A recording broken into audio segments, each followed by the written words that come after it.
अगर आप आधार अपडेट की आईडी लेना चाहते हैं या आधार सेंटर खोलना चाहते हैं जहां पे एक नया आधार कार्ड बना सके या आपने पहले से आधार सेंटर खोला है तो यहां पे आपको दे रहा है यूआईडी के तरफ से सेंटर कैंडिडेट रजिस्ट्रेशन हो रही है। अगर कोई भी कैंडिडेट है जो आधार सेंटर खोलना चाहते हैं, चाहे आधार सेंटर पहले से खोले हुए हैं, उनके लिए एक कैंडिडेट रजिस्ट्रेशन यहाँ पे शुरू हो रही है, जहां से आपको एक सर्टिफिकेट प्रोवाइड कराई जाती है। जो सर्टिफिकेट आपके पास रहेगा तभी आप यहाँ पे आधार सेंटर चला सकते हैं, या अगर आप नया आधार कार्ड सेंटर लेते हैं तो वहां ये सर्टिफिकेट आपको बहुत काम आने वाला है। ये सर्टिफिकेट आपको जरूरी पड़ेगी। ठीक है, तो चलिए दोस्तों पूरी जानकारी आपको देते हैं कि कैसे आपको ये सर्टिफिकेट मिलेगी। अगर आपके पास सीएससी की आईडी है तो भी आपको ये सर्टिफिकेट की जरूरत पड़ेगी। अगर आपके पास सीएससी की आईडी नहीं है, डायरेक्ट आप किसी कंपनी से या एजेंसी से आधार सेंटर लेते हैं तो वहां पे भी ये सर्टिफिकेट आपकी काम आने वाली है। तो चलिए दोस्तों आपको बताते हैं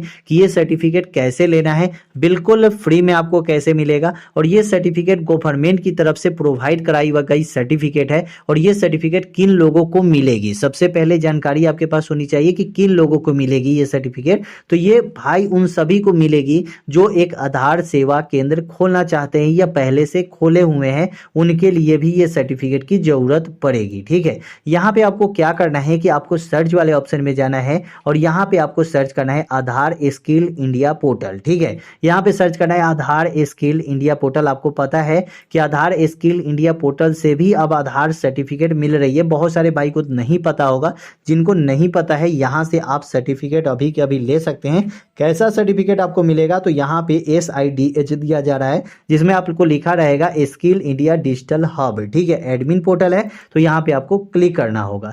जब आप क्लिक करेंगे तो देख सकते हैं कि यहाँ से NSDC के तरफ से, मतलब नेशनल स्किल डेवलपमेंट सेंटर, यहाँ से आपको सर्टिफिकेट प्रोवाइड होगी।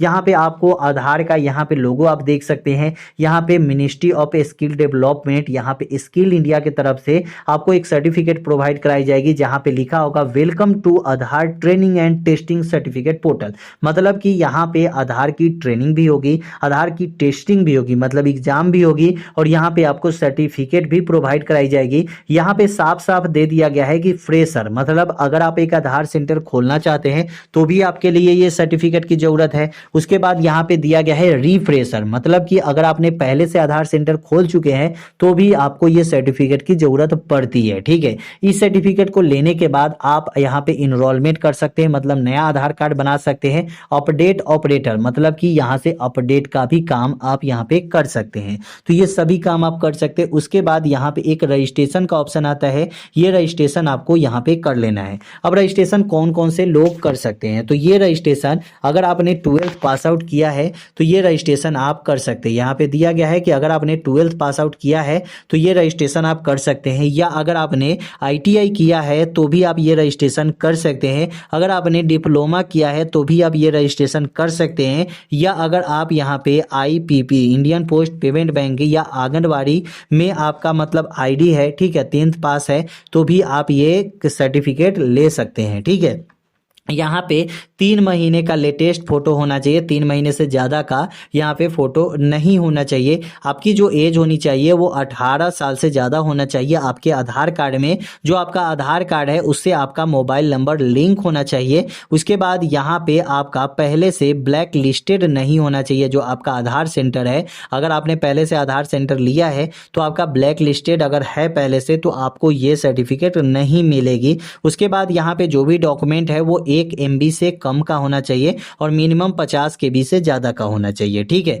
ये आपका PDF, JPG या PNG जो भी रहेगा वो आप यहाँ पे अपलोड कर सकते हैं। ठीक है, उसके बाद नीचे भी बहुत सारी चीज़ें दी गई है जो आपको पढ़ लेना है। ये सब कुछ यहाँ पे दिया गया है। तो यहाँ पे आपको दिया गया है कि ऑनलाइन रिप्लेसमेंट यहाँ पे आप अप्लाई करेंगे तो 100 रुपये चार्ज लगेंगे। ठीक है, एवरी अटेम्प्ट, मतलब कि अगर सर्टिफिकेट दोबारा सर्टिफिकेट के लिए अप्लाई करेंगे तो यहाँ पे दोबारा दोबारा आपको यहाँ पे 399 रुपये लगेंगे। अगर दोबारा आप सर्टिफिकेट के लिए अप्लाई करते हैं तो यहाँ पे आपको 199 रुपये एवरी अटेम्प्ट के लगेंगे। मतलब अगर आप फेल कर जाते हैं इसमें तो एवरी अटेम्प्ट के यहाँ पे आपको इतने चार्ज लगते हैं, ठीक है। उसके बाद यहाँ पे क्या करना है कि यहाँ पे आपको नेक्स्ट वाले ऑप्शन पे क्लिक कर देना है। जब यहाँ पे नेक्स्ट वाले पे क्लिक करेंगे तो डायरेक्ट आप यहाँ पे आ जाएंगे। यहाँ पे आने के बाद यहाँ पे देखेंगे तो यहाँ पे यूआईडी कैंडिडेट रजिस्ट्रेशन का एक ऑप्शन आपको मिल रहा है, जहाँ पे आपको बेसिक डिटेल्स आपको देनी पड़ेगी। बेसिक डिटेल्स में यहाँ पे सॉल्यूशन में आपको मिस्टर एंड मिसेज जो भी आप हैं ये आप सिलेक्ट कर लेंगे। उसके बाद आपको अपना पूरा नाम यहाँ पे दे देना है, पापा का जो भी नाम है ये दे देना है, डेट ऑफ बर्थ आपका जो भी है वो डेट ऑफ बर्थ यहाँ पे आपको दे देना है, जेंडर आपका जो भी आपके आधार कार्ड में है डेट ऑफ बर्थ और जेंडर वो आपको यहाँ पे दे देना है। कैटेगरी में आप ओबीसी एससी एसटी जनरल जो भी आप है ये आप यहाँ पे दे देंगे। उसके बाद यहाँ पे आपको ईमेल आईडी दे देनी है। ईमेल आईडी देने के बाद आपको मोबाइल नंबर देना है। मोबाइल नंबर वही आप देंगे जो आप कभी मतलब दूसरा कोई नाम मोबाइल नंबर यूज करें, जो आपका मोबाइल नंबर परमानेंट होगा वही मोबाइल नंबर देंगे, क्योंकि एक बार आप ले लेते हैं तो परमानेंट आपका ये आईडी चलता है। आधार सेंटर की जो आईडी है वो परमानेंट चलती है, ठीक है। तो ये आप यहाँ पे ले सकते हैं। उसके बाद एजुकेशनल क्वालिफिकेशन में आपको जाना होगा। यहाँ पे अगर आप 12th पास आउट है तो 12th पे क्लिक करेंगे। तो यहाँ पे अगर सिर्फ 12th पास आउट है तो 12th क्लिक करेंगे। अगर आपने डिप्लोमा किया है, जैसे 10th के बाद अगर आपने डिप्लोमा किया है तो उसको भी 12th माना जाता है। अगर 10th के बाद आपने ITI किया है तो उसको भी 12th माना जाता है, ठीक है। तो यहाँ पे जो यहाँ पे 12th पास आउट है उनके लिए है, तो ये हम क्लिक कर देंगे। अगर मैंने ग्रेजुएशन किया है तो यहाँ पे हम BSc यहाँ पे लिख सकते हैं, ठीक है। मतलब बैचलर ऑफ साइंस है, चाहे बैचलर ऑफ, देखिए यहाँ पे बैचलर ऑफ साइंस है, BSc है, यहाँ मेडिकल की, यहाँ पे LLB अगर आपने किया है, बैचलर किया है, ठीक है। मतलब 12th ITI किया है, एडवांस डिप्लोमा किया है, 5th क्लास पास आउट है तो यहाँ पे नहीं मिलेगा, 12th पास आउट से कम नहीं होना चाहिए, ठीक है। उसके बाद आपको अपना मार्कशीट अपलोड करना होगा, ठीक है, या सर्टिफिकेट कोई भी अपलोड करना होगा जो 5 MB से कम का ही होना चाहिए। अब आता है कि आपको अपने घर का पूरा एड्रेस देना होगा, जिसमें पूरा एड्रेस दे देंगे, अपना स्टेट दे देंगे, डिस्ट्रिक्ट दे देंगे, पिन कोड आप यहाँ पे दे देंगे।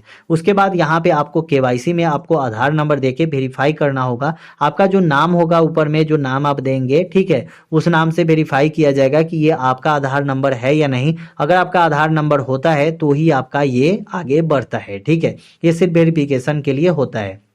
अब दोस्तों यहाँ पे क्वेश्चन है किया जाता है एथोराइजेशन लेटर, ठीक है। ये सबसे ज्यादा जरूरी है और सभी लोगों के पास एथोराइजेशन लेटर नहीं होती है, तो वो क्या करते हैं, तो एथोराइजेशन लेटर के लिए यहाँ पे डाउनलोड टेम्पलेट का एक ऑप्शन मिलता है, इस पे आपको क्लिक करना होगा। जब यहाँ पे क्लिक करेंगे तो देख सकते हैं कि यहाँ पे एथोराइजेशन लेटर, यहाँ पे ये फॉर्मेट है, ये फॉर्मेट आपको क्या करना होगा कि ये डाउनलोड करके प्रिंट आउट करवा लेना पड़ेगा, ठीक है।